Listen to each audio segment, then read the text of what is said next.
Hi everyone, and thanks very much for coming back to the Woodwork Journey channel. I hope you've been enjoying the last couple of videos that have come out. Super excited, nearly at 300 subscribers as we speak, which is excellent. It's growing nicely, so thank you very much if you've carried on watching the content so far. Hopefully it continues to get better. So what are we going to be doing on this video? Well, this is the start of a series of videos because, as you may know, I'm a new YouTuber myself. I'm a new woodworker myself, and that means that I've only been doing this for kind of 6 months or so, and whilst I've built a bunch of stuff in my shop, so to speak, I haven't really made nice things. Does that make sense? I've not really been fussed about how things have looked overall because it's just for stuff in the workshop. So you know, I've used it as learning experiences, and we'll be doing a bunch of stuff on that. I mean, things like this horrific cabinet that I made right at the start of my journey, and a few other things. However, now is the time for me to try and make something nice. And I want to take you guys along on that journey, because if you're new to woodworking, or if you're you've been woodworking for a while and wonder about this sort of process I'm about to talk about, then hopefully this will help you. So my idea is to have a very short, maybe 4-episode series of videos, and that is going to go from me thinking about a product, which today is going to be thinking about, and some of my designing and prototyping. A product, why I'm choosing to make the product that I am. That's going to be contentious, but we'll come to that in a moment. But the product that I'm going to make. Then we'll talk about how I'm going around building it, if I'm doing any extra prototyping, all that sort of stuff. And then we'll go into publishing that product on Etsy and anywhere else that I can think of at the time to see if it generates sales. Now, it's going to be something that I've never done before. I haven't really made nice things before.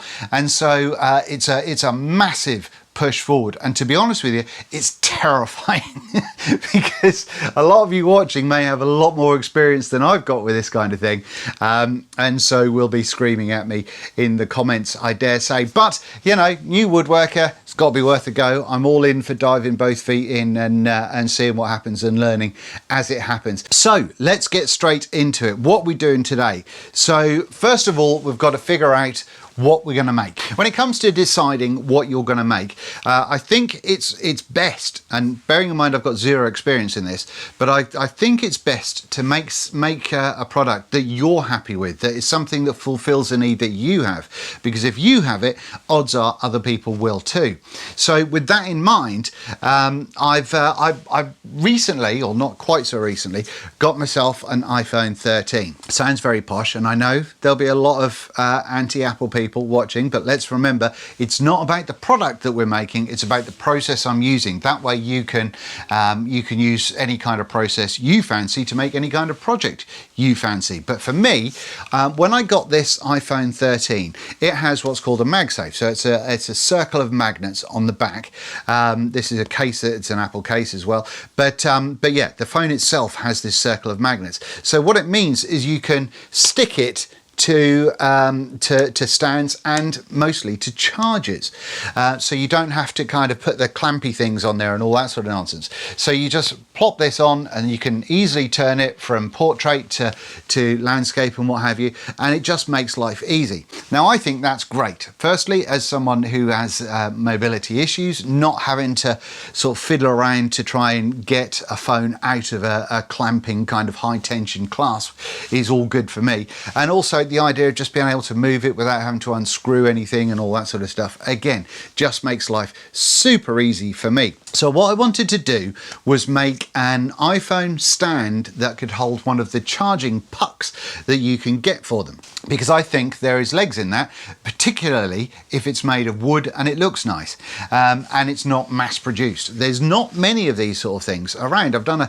a reasonable amount of research, and I strongly suggest that you do as well, but there's not really many of them around that do this kind of job. So because of that, that is what I've chosen to move ahead with on this project. If it doesn't work, hey, hopefully we've learned stuff along the process and we'll think about making something else. But I didn't want to make kind of cutting boards and coasters and all that sort of stuff, because there's a gazillion people both on YouTube and on a variety of stores that that make them, and to be honest with you, you're hard pressed in the UK to sell them for sort of for decent money unless you've got a really kind of specific audience. So yeah, for this, yes, it's a specific words are hard.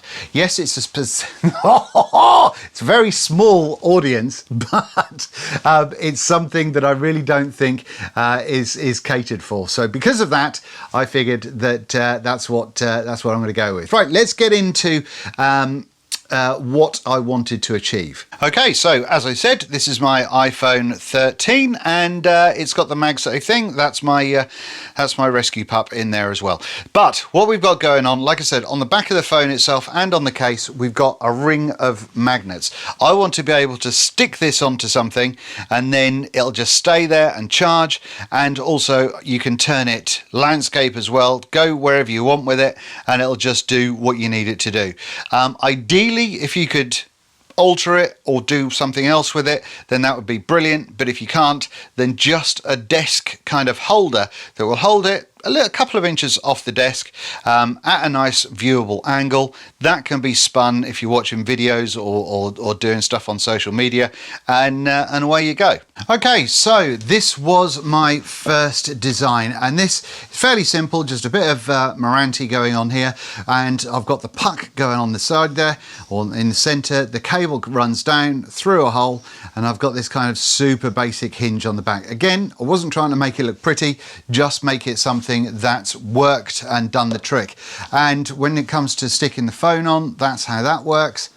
Move it around like so, everyone's a winner, and then you can just pull it off as well. So it just makes charging and standing and storing it just so much easier. And in fact, this one I've been using next to my bed every night since I made it, which is quite a few weeks now. So yeah, this has worked just fine. However, I wanted to do something different. Problems that I found with this is the having this screw here, I think was just super ugly and not great. Having this channel coming down the bottom here, I didn't think was very aesthetically pleasing, and it just seemed a bit clunky and a bit basic. So no good, we've got to do better. So I then came up with this idea. Now you would think that this would be an improvement on the last one, but it really wasn't. I'm still got the very clunky screws and things going on in the bottom there. But the reason for this one is because, as you can see, it's kind of reasonably flat, but I can move that out so I can have that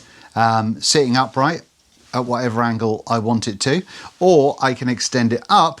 So essentially it's like having a mini tripod in your for your phone holder. Obviously that has to be forward to make sure it doesn't tip over, but yeah, I mean that was the idea. Now I know you can't really see that, so let's just pop that down there like that, and that was the idea on that one. Now this version, again, badly made. I think I can make it better.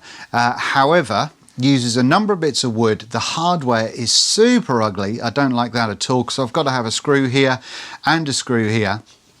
And something else that I found is that when I made this, the expansion and contraction of the wood with just heat was significant enough for the screws to get super loose. As you can see, last time I played with this, that was proper tight, but now not so much.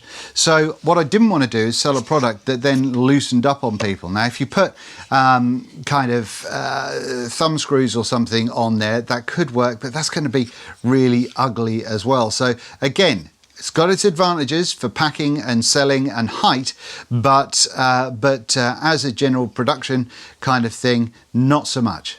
And so that's when I came up with this one. Now this one, again, not perfect, but this is as far as I've got in the process before I thought it would be a cool idea to record what was going on.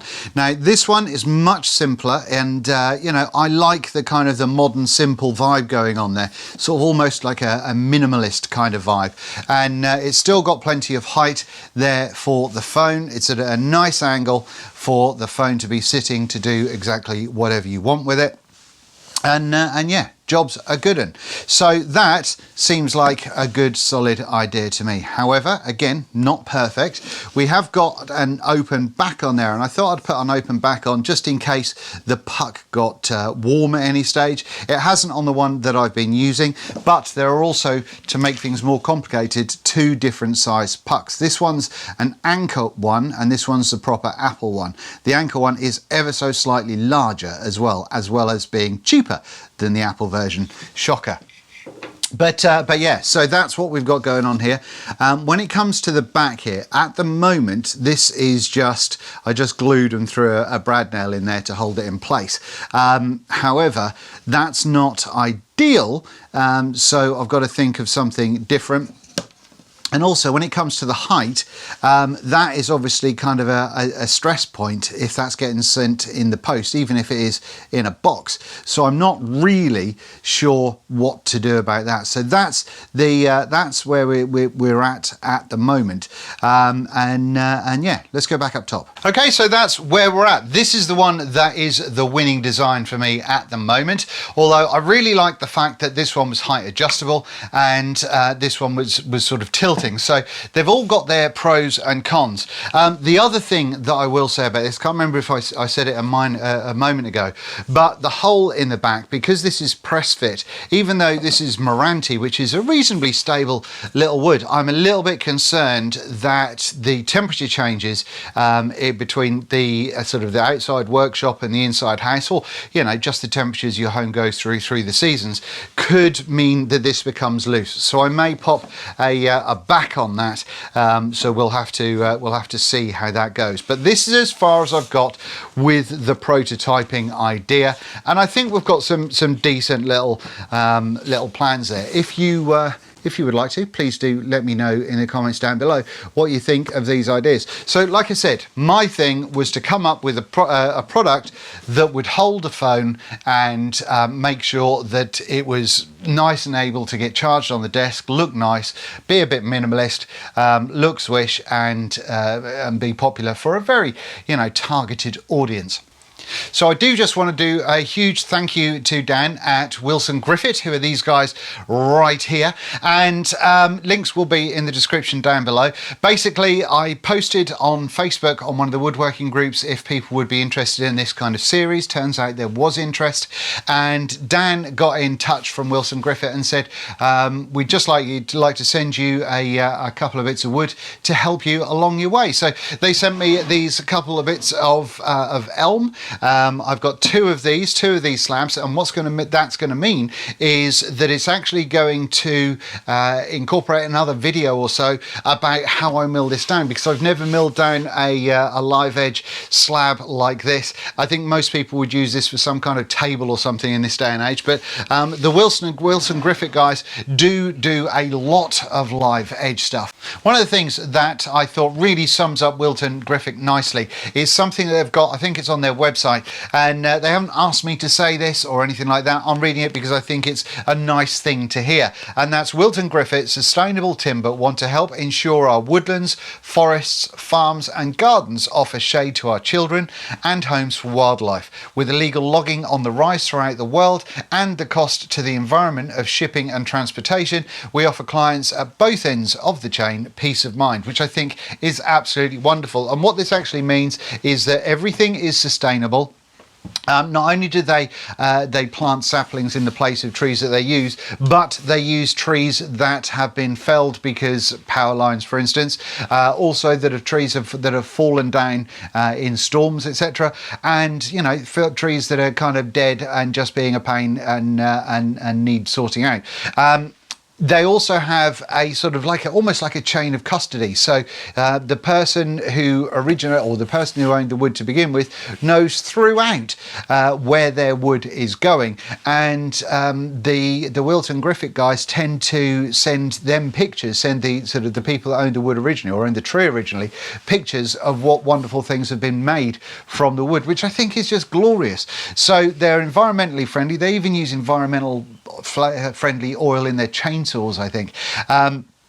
But they're in the Forest of Dean, they're environmentally friendly, and I think good people deserve a shout out. So thank you very much, Nick and Dan at Wilton Griffith, and this is going to be very, very interesting indeed. So that's it. That's the basics of this video done, and that's the premise for this series. I know this might have been a little bit of a dry video, but it will get better. The next one will have some making in it, which will be fun. I'll show you some jigs that I've come up with. I may even make some more to help do what I need to do. And yeah, we'll get to actually making stuff in the next one, which will be cool.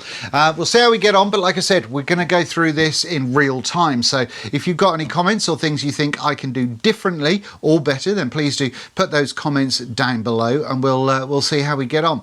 But yeah, it's going to be really interesting milling up some live edge wood for the first time. I've never done that before, but yeah, we've got to finish on the actual design for the stand, make sure that that's absolute, and also take into account things like postage. How big are the boxes going to be? Can we send them around the world nice and easily? We can't use a wood that's you know, on a watch list in various countries and all that sort of stuff. So you know, there's a bunch of things that we have to take into consideration, but hopefully this video has given you a flavour of what I'll be doing and what this series is all going to be about, because I'm super excited, terrified, but super excited to make this thing happen. So that's it. Thank you very much to Wilton Griffith, and thank you very much to you for watching. Make sure you leave your comments down below and hit the subscribe button, because I don't know when the next video is going to come out, but soon. Let's see how we get on. See you on the next one.